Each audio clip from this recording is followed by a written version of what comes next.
నిరంతరం కష్టపడుతున్నారా? కాని ఆశించిన ఫలితాలు రావట్లేదా? అసలు కర్మయోగమంటే ఏంటి? భగవద్గీత నుండి కర్మయోగం మనకు నేర్పే గొప్ప సూత్రం. మనం సాధారణంగా ఏదైనా పని చేసినప్పుడు దాని ఫలితంపైనే దృష్టి పెడతాం. నాకు ఇది వస్తుందా రాదా అని ఆలోచిస్తాం. ఇది ఒత్తిడికి దారితీస్తుంది. కర్మయోగమంటే ఫలితాలను ఆశించకుండా మీ విధిని ధర్మబద్ధంగా నిర్వర్తించడం. అంటే మీరు చేసే పనిపై మాత్రమే మీ నియంత్రణ ఉంటుంది, దాని ఫలితంపై కాదు. ఇది భగవద్గీతలోని 3వ అధ్యాయం 4వ శ్లోకం యొక్క సారాంశం. ఉదాహరణకు, ఒక విద్యార్థి శ్రద్ధగా చదవడమే అతని కర్తవ్యం. పరీక్షలో మార్కులు తెచ్చుకోవడం అతని నియంత్రణలో ఉండదు. ఒక రైతు విత్తనాలు నాటి పొలాన్ని సంరక్షించడం అతని కర్మ.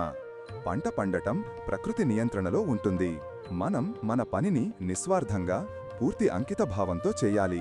ఇలా చేయడం వల్ల మానసిక ప్రశాంతత లభిస్తుంది.